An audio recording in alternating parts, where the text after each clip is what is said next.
Welcome back, solopreneurs. In this video, I'm going to show you the risks you take when you copy someone else's funnel and what you should do instead.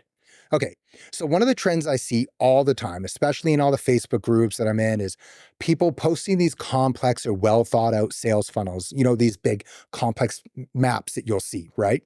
You've seen them too.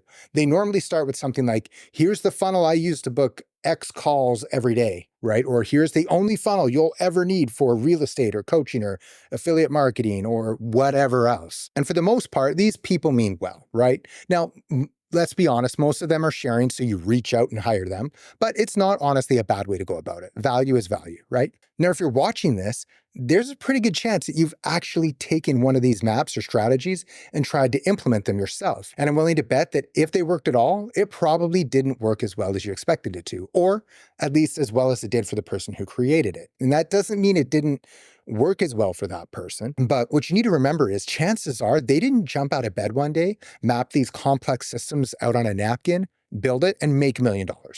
No, chances are they started out very, very simple with a simple, easy funnel. And they refined the process over time, adding in the pieces they need specifically for their business and their unique customer journey, and taking out pieces that add friction. There's something I'm sure you've heard of, right? The 80-20 rule. Like most things in life, and especially in business, the 80-20 rule can be applied to funnels as well. The structure, flow, and design of the funnel really only accounts for 20%. Your offer, your messaging, your hooks, those are what make up the other 80. So many people fall into this trap of thinking that the more advanced and complicated a person's process is, the better it must perform. Trust me, I used to think the same thing. And what I've come to find is over the years that for the most part, simple is all you need. The more complexity something has, it just makes it that much more vulnerable to failures. And that's why so many people can plug their business into one of these super specific funnels and not see any results at all. You see, the biggest risks you take when you build a system like this is adding in friction where you don't need it. Friction makes it harder to do business with you, but it's not always a bad thing at the same time, right? So most businesses, especially the businesses with the really complex funnels, they add in friction when their businesses grow to a point that it's needed, right?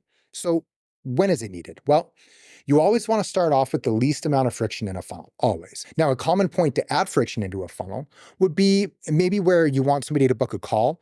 And if you get to the point where you're generating so many leads that your calendar is filling up completely, and you find that a lot of the people booking calls don't actually qualify to work with you, that's where you might add in a piece of friction, like an application form that someone needs to fill out. Obviously, adding in a step like this is going to reduce the number of people who book a call, giving you more opportunity for your calendar to fill up with actually qualified prospects. But if you have an empty calendar to begin with, the last thing you should be doing is adding in friction. You should be speaking with as many people as possible, because by having those conversations, you might actually find out that your ads are simply targeting the wrong audience, or that your audience is really looking for a different offer from you. I don't know about you, but I'd rather have that information than no information at all, because my funnel isn't even converting and I have no idea why. And that's the risk you take when you adopt one of these pre-made funnels or sales systems. Cookie cutter only works when it's simple. Complex cookie cutter rarely works at all.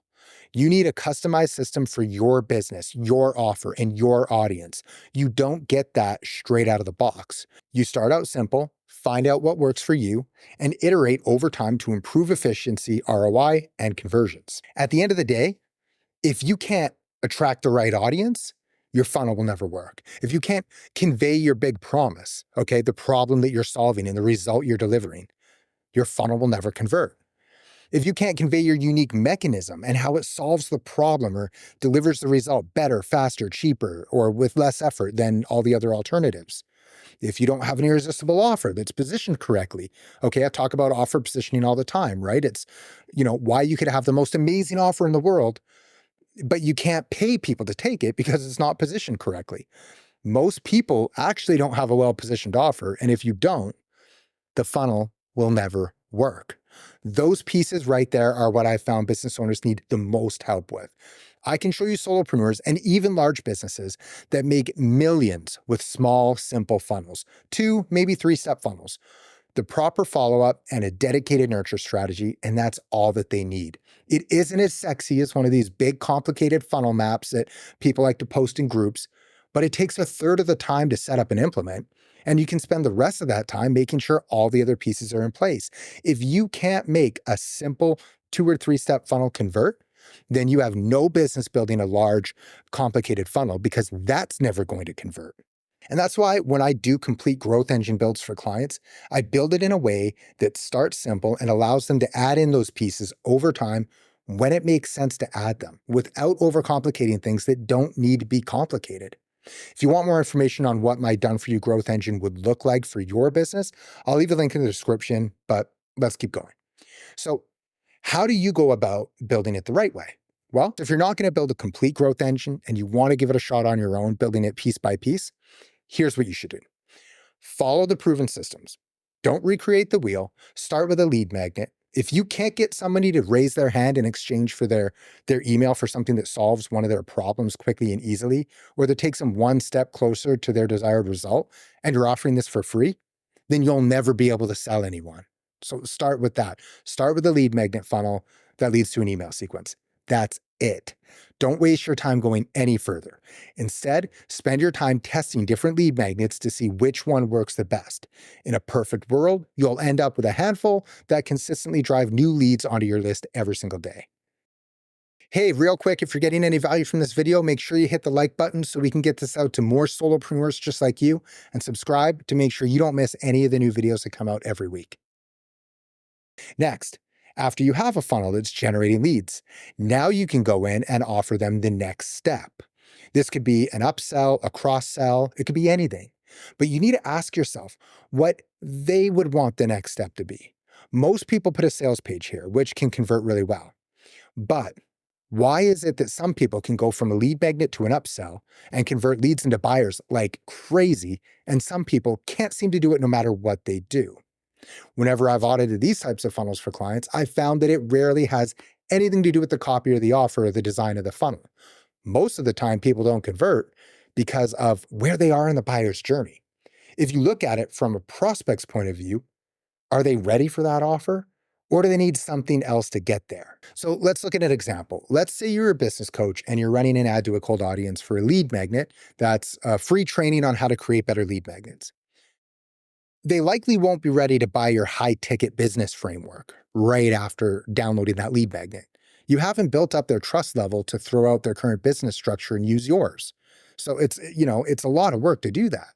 So a better next step would be maybe something, a lower ticket option that takes them a little bit further in their customer journey, like a course or a guide about your nurture system that shows them how they can take the leads your training just helped them generate, nurture those leads through email so they can turn them into sales. Then the next best step might be to offer your complete system. So this is why you want to build things step by step.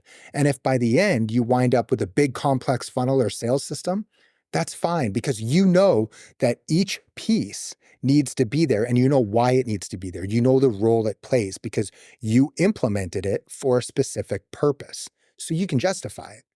Another advantage of building it in this way is by only adding pieces on one by one, you get to market significantly faster, and you know which piece is increasing conversions or causing a bottleneck. If you build one of these big, massive, complicated systems, you'll end up spending weeks or months if you finish it at all. You'll have no idea which piece is increasing or decreasing conversions because you really have no baseline to start from. So starting small lets you focus all your attention on just that one piece, that one asset. And by focusing on just that, you'll be able to execute at a much higher level, rather than worried about writing copy and designing pages and offers for 100 different things. So the key is to build by following through the customer journey. Don't make the mistake of choosing what your next step is by copying somebody else. You can take inspiration, but don't carbon copy it. It should be pretty clear what the natural next step is, especially if you've gone through the offer section of the Solopreneur Playbook, where I walk you through the process of creating and positioning bulletproof, irresistible offers for your business, from lead magnet all the way to your core offer. So if you haven't already, I'll put a link up here as somewhere, as well as in the description, where you can get that free worksheet that walks you through it. Remember, building an online business is easy when you have the playbook. So head over to solopreneurplaybook.com to get started. Links in the description, and I'll see you on the next one.